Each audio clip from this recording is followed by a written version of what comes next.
नमस्कार. आज आपण बनवतोय पारंपरिक चविष्ट चकचकीत अशा सुरळीच्या वड्या, ज्यावर आपण खमंग अशी फोडणी घालणार आहे. त्यामुळे ह्या वड्यांची चव अधिकच वाढते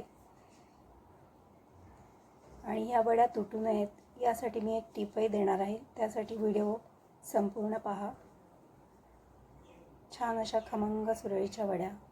त्यासाठी आपण घेतलं 1 वाटी बेसन, पाऊण वाटी दही, त्याच्यामध्ये थोडं पाणी घालून घेतलं आहे. आलं आणि मिरचीचा ठेचा. आपण एका भांड्यामध्ये 1 वाटी डाळीचं पीठ काढलं आहे. त्याच्यामध्येच आपण दही घातलं आहे, मिरचीचा ठेचा, थोडीशी हळद, थोडासा हिंग आणि चवीनुसार मीठ. आणि ह्याच्यामध्येच आपण 2 वाट्या पाणी घालणार आहे. 1 वाटी डाळीचं पीठ, 2 वाट्या पाणी.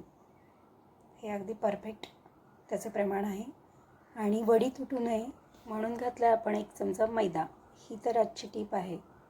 आणि आपण हे सगळं रवीने छान असं घोटून घेणार आहे, म्हणजे त्याच्यामध्ये गुठळ्या राहत नाहीत.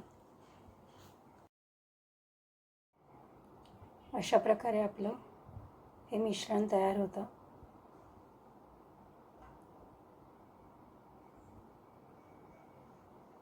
आता आपण अशी जाड चाळणी घेतली आहे आणि त्याच्यामध्ये हे गाळून घेणार आहे, म्हणजे त्याच्यामध्ये काही जाडसर असं काही राहत नाही. शिवाय ते मिरचीचे तुकडे, आल्याचे तुकडे असे पण काही राहत नाहीत. आणि छान असं आपल्याला पीठ मिळून जातं पातळ. आणि हे सगळं आपण गॅसवर ठेवून सतत हलवत राहणार आहोत, म्हणजे त्याच्यामध्ये गुठळ्या होणार नाही. हे आपल्याला छान असं शिजवून घ्यायचं आहे आणि सतत हलवत राहायचं. गॅसची फ्लेम ही मीडियममध्ये ठेवायची आणि नंतर थोडं शिजायला लागलं की एकदम बारीक करायची.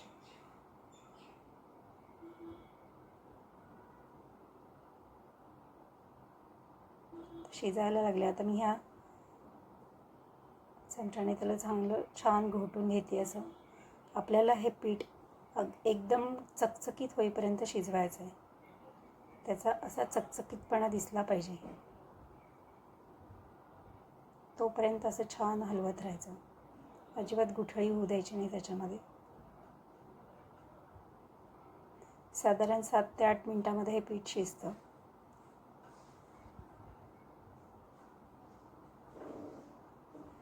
थोडंसं चकचकीतपणा यायला लागला आहे त्याला. थोडं मीठ आहे का नाही मी बघितलं, वाटलं तर मीठ घालायचं त्याच्यामध्ये, कमी असेल तर.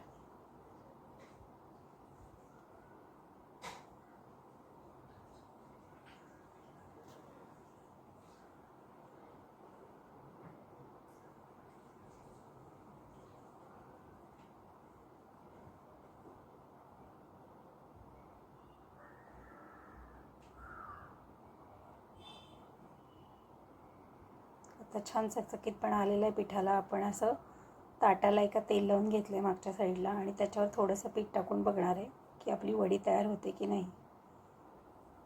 असं थोडंसं पीठ मी लावून घेतलं आहे.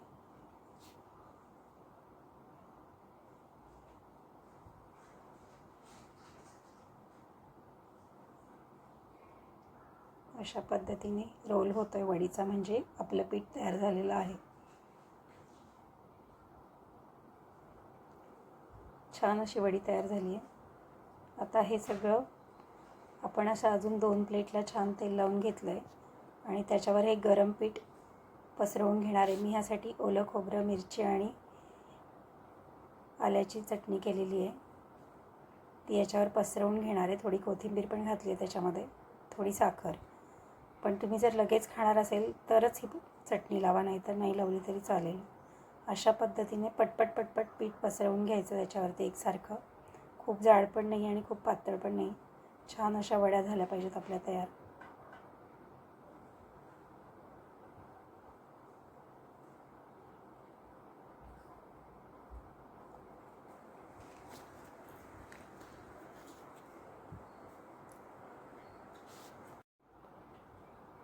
साधारण याच्यामध्ये 3 ते 4 प्लेटमध्ये वड्याचं मिश्रण आपण पसरवून ठेवू शकतो, म्हणजे तेवढ्या वड्या होतात. एका ताटामध्ये साधारण 4 रोल होतात व्यवस्थित पूर्ण असे, कारण साईडचं आपण धरत नाही आहे.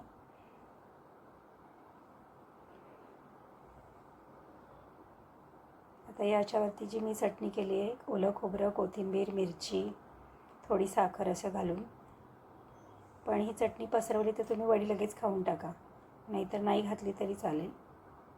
ही चटणी ऑप्शनल आहे. अशा उभ्या लाईन्स मारून घ्यायच्या, त्याच्यावर आपल्याला किती साईजच्या वड्या हव्यात तशा. मी कडेचा भाग असा काढून ठेवते आणि अशा पद्धतीने रोल करायच्या वड्या. बघा किती छान रोल होत आहेत. मस्त वडी तयार झाली, एकदम चकचकीत अशी. खूपच ग्लेज आहे वडीला आणि फटाफट निघत आहेत. सुंदर अशी वडी तयार झाली आहे. अशाच पद्धतीने आपण या वड्या करून घेणार आहोत.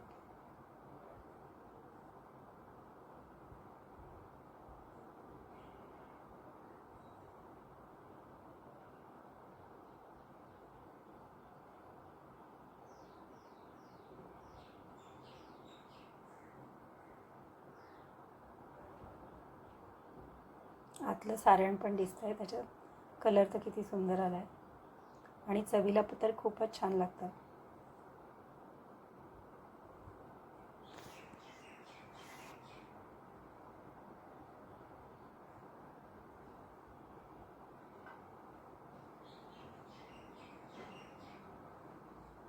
आता आपल्या वड्या तयार झाल्यात. आपण याच्यासाठी फोडणी करतोय. 1 चमचा तेल टाकलं आहे. तेल गरम झालं की मोहरी टाकायची. मोहरी छान तडतडली की हिंग टाकायचा आणि हिंग टाकून झाल्यानंतर गॅस बंद करून आपण त्याच्यामध्ये पांढरे तीळ टाकणार आहे. छान अशा चकचकीत वड्या दिसतात आपल्या सुंदर. त्याच्यावरती आपण छान अशी कोथिंबीर टाकतो बारीक चिरून आणि त्याच्यावरतीच आपण तयार केलेली खमंग अशी फोडणी ओतणार आहे, ज्याच्यामुळे वड्यांची चव वाढते आणि वड्या खूपच छान लागतात खायला, एकदम चविष्ट अशा. नक्की करून पहा तुम्ही ही रेसिपी आणि कशी झाली ते मला कमेंटमध्ये सांगा. आणि प्लीज माझ्या चॅनलला लाईक करा, शेअर करा आणि सबस्क्राईब करा.